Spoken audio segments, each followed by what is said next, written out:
The text came while my daughter was lighting candles on the cake she'd baked from scratch. We've decided to celebrate at a restaurant. It's adults only. Dad. 3 days she had spent cooking. 23 portions. Marinated, chopped, baked, decorated. She had poured her heart into every dish. And with one message, they erased her. Erased us. I looked at her, standing in that kitchen, hands dusted in flour, face still glowing with hope. She asked, "Should I start plating?" I smiled, steady. Not yet. I didn't scream. I didn't drive to the restaurant to make a scene. I simply took action. 15 hours later, their door started shaking. Hashtag family gatherings used to mean warmth. At least, that's how I remembered them. My mother, sharp, elegant, demanding. My father, controlling, cold, a man who spoke more with rules than affection. I was the dutiful daughter, the one who bent to keep the peace. But my daughter, she was different. 17, with fire in her eyes, with the kind of kindness that disarmed strangers. She loved cooking, not because she had to, but because it made her feel closer to the people she loved. She thought my parents would taste her food and see her. Instead, they spit her out before the first bite. It wasn't the first time. The whispered remarks at Christmas about her tone. The Easter dinner where they invited everyone but us. The sideways looks whenever she spoke her mind. But this was different. This was cruelty sharpened into precision. To cancel her 3-day effort with a text. To call her unworthy, not even with words, but with silence. That was the moment I realized. They weren't just excluding me anymore. They were targeting her. And that I couldn't forgive. I could have argued. I could have begged for her seat at their table. But why would I? Their table was rotten. Their party meaningless. What mattered was not fitting into their world, but showing them what it felt like to be cut out of one. So I planned. Quietly, calmly. Every ounce of pain they caused her became fuel. Every slight became strategy. If they wanted a party without us, I would make sure it was a night they never forgot. Step 1, the food. I packed every dish my daughter had made, carefully, lovingly, labeled them, sealed them, set them aside.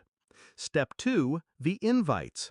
I called the cousins, the neighbors, the very people my parents wanted to impress at the restaurant.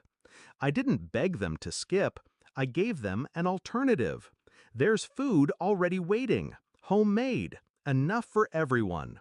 Come by my place. Step 3, timing. I sent the group message 15 minutes before the restaurant reservation. While my parents arrived in their finest clothes, expecting applause, their guests' phones buzzed. One by one, the guests turned and walked out. Where did they go? To my house. To my daughter's table. The meal she prepared became the centerpiece. The laughter that filled our home was the kind my parents had tried to deny us.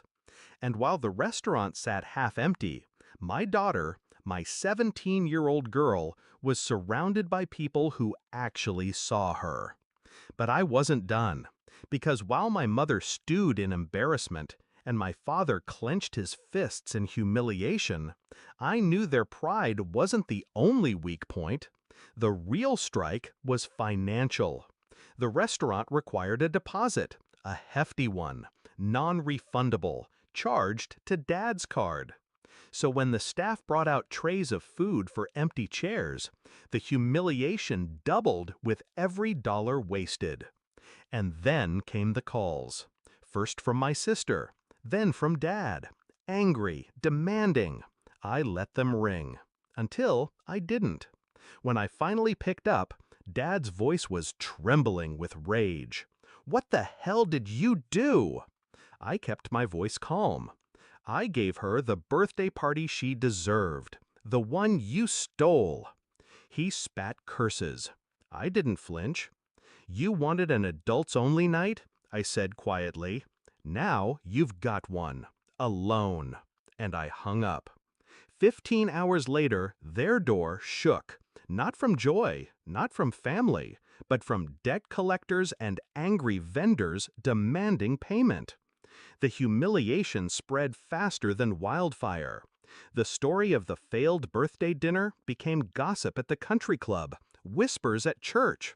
My parents, so obsessed with appearances, were stripped bare. Their empire of pride toppled. And my daughter? She stood taller. That night she looked at me and said, "They didn't want me there." I held her hand, steady. They didn't deserve you there. For the first time in years, I didn't feel like the child begging for a place at their table. I felt like the woman who built her own.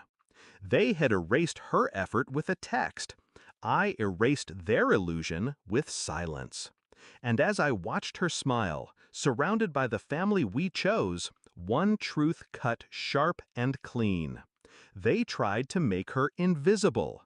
Instead, I made them irrelevant.